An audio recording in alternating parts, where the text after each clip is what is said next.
घर पर बने इस हिबिस्कस शैम्पू को अगर आपने एक बार यूज़ कर लिया ना, तो मार्केट से मिलने वाले महंगे महंगे और वो भी केमिकल बेस्ड शैम्पू तो आप बिल्कुल ही भूल जाएंगे। और ये हाईली रिक्वेस्टेड वीडियो है क्योंकि आप लोगों के बार बार कमेंट्स आ रहे थे कि मैं इस वीडियो को एक बार फिर से लेके आऊँ। साथ में जो लास्ट वीडियो में आपके बहुत सारे डाउट्स या क्वेरीज थी वो इस वीडियो में क्लियर करने की मैं पूरी कोशिश करूंगी, इसलिए वीडियो को एंड तक जरूर देखना। और साथ में अगर वीडियो अच्छी लगे तो इसे लाइक एंड शेयर भी जरूर कर देना।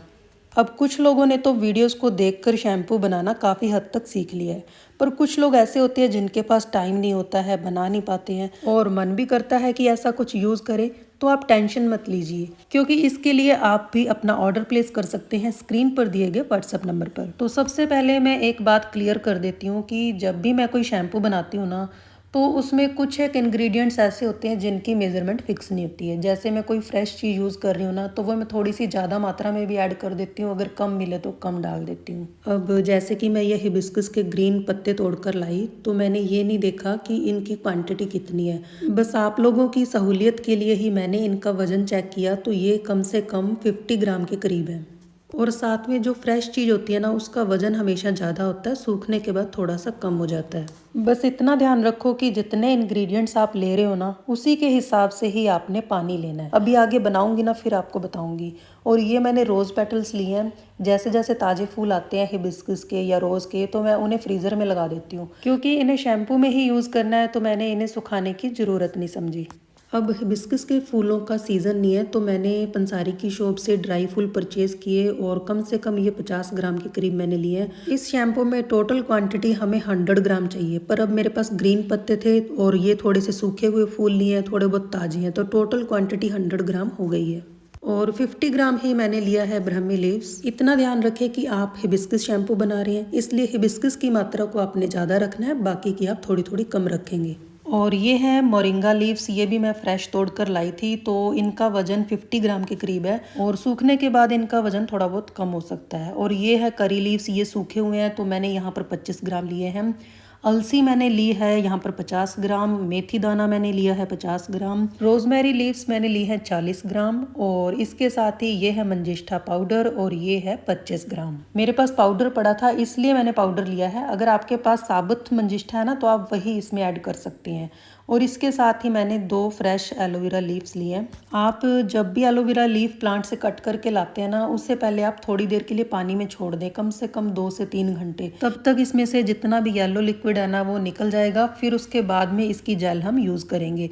तो सारे इंग्रेडिएंट्स मैंने एक बर्तन में डाल दिए हैं। अब इसमें पानी डालना है, फिर बॉईल करने के लिए रखना है। अब आप पूछेंगे कि पानी कितना डालना है। मैं सारे काम अंदाजे से करती हूँ, पर आपकी नॉलेज के लिए इस बार मैंने सारा काम मेजरमेंट के साथ किया है, इसलिए इसमें मैंने ऐड किया कम से कम 4 लीटर पानी। अब हाई फ्लेम पर एक पहले अच्छा सा बॉईल आने देंगे, उसके बाद लो फ्लेम पे करके कम से कम आधा घंटा पकाना है। जितनी ज़्यादा क्वांटिटी होगी उतना ज़्यादा टाइम लगेगा पकने में, तो आप इस बात का खास करके ध्यान रखना। कहीं ऐसा ना हो आप थोड़ी क्वांटिटी में बनाने के लिए 1 लीटर पानी लें और वो उबल उबल के आधे घंटे में बिल्कुल ही सूख जाए। इसलिए आप थोड़ा सा अपनी तरफ से भी इस बात का खास ध्यान रखिएगा।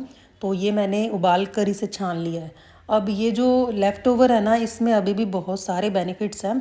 आपने क्या करना है, फिर से इसमें पानी ऐड करना है और आधा घंटा इसे पकाना है। जैसे कि पहले हमने इसमें पानी ऐड किया था 4 लीटर और उसे बॉईल किया, तो ये कम से कम 2.5-3 लीटर के करीब रह गया। अब इसमें फिर से मैं उतना ही पानी ऐड कर रही हूँ, मतलब कि 4 लीटर पानी मैंने इसमें फिर से ऐड किया और फिर से उसी तरीके से ही इसे बॉईल करने के लिए रख दिया। आधा घंटा पकाने के बाद फिर से इसे हम छान लेंगे। और ये पानी जो बनकर रेडी हुआ है, मतलब ये जो हिबिस्कस और जितनी भी हर्ब्स का हमें लिक्विड मिला है ना, ये कम से कम मेरे पास 5 लीटर बनकर रेडी हुआ है। तो इससे मैं अब 10 लीटर शैम्पू रेडी करूँगी। तो आपने क्या करना है कि जब ये थोड़ा गुनगुना सा हो जाए ना, इसके जितने इंग्रेडिएंट्स बॉईल किए हैं ना, उन्हें हाथों से मसल मसल करना, इसे अच्छे से आप निचोड़ लेना जितना हो सके, और बाकी आप स्ट्रेनर की हेल्प से छान लेना। तो ये मैंने पूरा लिक्विड छान कर रेडी कर लिया है और ये 5 लीटर के करीब रेडी हो गया है। अब एक बार मैं फिर से मलमल के कपड़े की हेल्प से इस लिक्विड को छान लेती हूँ, क्योंकि जो इसमें ग्रैनुअल्स होते हैं ना वो अच्छे से निकल जाएंगे, नहीं तो ये शैम्पू में दिखते हैं। और कुछ कस्टमर्स ऐसे होते हैं जिन्हें इन ग्रैनुअल्स से थोड़ी सी परेशानी होती है, वो चाहते हैं कि उनका शैम्पू एकदम अच्छे से फिल्टर किया हो। तो देखिए इस तरह से मैंने इतने सारे इंग्रेडिएंट्स यूज़ करके ये 5 लीटर का लिक्विड रेडी कर लिया है। अब इसमें हम डालेंगे पैराबिन सल्फेट और सिलिकॉन फ्री शैम्पू बेस। अब आपका एक डाउट मैं और क्लियर कर देती हूँ। आपके बहुत सारे कमेंट्स आते हैं, आप पूछते हो कि मैं कितना शैम्पू बेस डालती हूँ और कितना लिक्विड होता है। तो मैं जितना लिक्विड लेती हूँ उतना ही शैम्पू बेस ऐड करती हूँ। पर आपने एक बात का ध्यान रखना है कि जितने भी शैम्पू बेस होते हैं ना उनका अलग अलग रेशो होता है। जैसे कि कोई तो लिक्विड में बराबर मात्रा में डलता है, तो कोई कम मात्रा में डलता है और कोई ज़्यादा मात्रा में डलता है। तो आप सबसे पहले शैम्पू बेस परचेज़ करते टाइम उसकी डिटेल चेक कीजिए।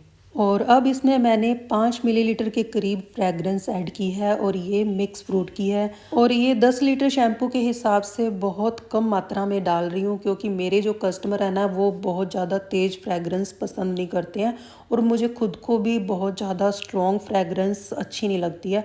इसलिए मैं बस थोड़ी बहुत फ्रेगरेंस ऐड करती हूँ ताकि जब भी शैम्पू यूज़ करें तो बिल्कुल मार्केट वाली फीलिंग आए।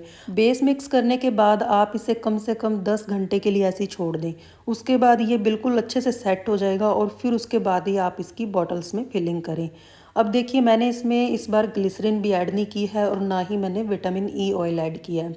इसका कारण ये है कि जो मैं शैम्पू बेस यूज़ करती हूँ ना उसमें ऑलरेडी ये सब ऐड किया हुआ है। तो जो चीज़ इसमें ऑलरेडी है उसे फिर से डालने की कोई ज़रूरत नहीं है। तो आप अपने शैम्पू बेस में चेक कीजिए क्या क्या इंग्रेडिएंट्स ऐड किए हुए हैं, आप उसी के हिसाब से अपने शैम्पू में विटामिन ई ऑयल या फिर ग्लिसरीन ऐड करें। अगर इसमें ये सब चीज़ें एक्सेस हो जाएंगी ना तो ये बालों से ऑयल को अच्छे से नहीं निकालेगा और क्लेंजिंग नहीं होगी। तो ये देखिए ये हिबिस्कस शैम्पू बनकर रेडी हो चुका है। अब एक बात मैं आपको और बताना चाहती हूँ कि जो हिबिस्कस शैम्पू है ना इसका कलर हर बार डिफरेंट हो सकता है। अगर हम ताज़े फूल यूज़ करते हैं शैम्पू बनाने के लिए तो ये हमेशा पिंक कलर में रेडी होता है, और अदरवाइज़ अगर आप ड्राई फूल लेते हैं तो फिर इसका कलर थोड़ा सा डिफरेंट हो सकता है। ऐसा लगेगा जैसे कि ये गोल्डन शैम्पू है। अभी आपको मैं गोल्डन शैम्पू दिखाती हूँ तो देख के आपको पता चल जाएगा कि इनमें थोड़ा बहुत डिफरेंस रहता है। अब देखिए ये वो वाला हिबिस्कस शैम्पू जो मैंने अभी रेडी किया है और इसके साथ ही ये है गोल्डन शैम्पू। अब इन दोनों को एक साथ रख के दिखाती हूँ, ये देखिए इन दोनों में कितना डिफरेंस है। अब ये हिबिस्कस शैम्पू जब आपके पास जाएगा तो आप कंफ्यूज मत होइएगा, कहीं आपको लगे कि मैंने आपको गोल्डन शैम्पू भेज दिया है। तो इसमें कंफ्यूजन वाली कोई बात नहीं है। अब इस बार इसमें मंजिष्ठा ऐड किया है और ड्राई फूल है, इसलिए इसका कलर इस बार आपको गोल्डन शैम्पू की तरह लग रहा होगा। अब मैंने चारों तरह की शैम्पू की बड़ी पैकिंग रेडी कर दी है, क्योंकि जिन कस्टमर्स ने इन्हें एक बार यूज़ किया ना उन्हें इतने अच्छे रिजल्ट्स मिले कि उन्होंने नेक्स्ट टाइम इसकी बड़ी पैकिंग की डिमांड की। और इस बड़ी पैकिंग पर आपको प्राइस भी काफ़ी कम पड़ेगा, इसलिए अगर आप इसे परचेज़ करना चाहते हैं तो स्क्रीन पर दिए गए व्हाट्सएप नंबर पर अपना ऑर्डर प्लेस कर सकते हैं। देन आई होप कि आज की वीडियो आपको अच्छी लगी होगी। अगर अच्छी लगी है तो वीडियो को लाइक एंड शेयर जरूर कर दें। मिलते हैं नेक्स्ट वीडियो में। Thanks for watching.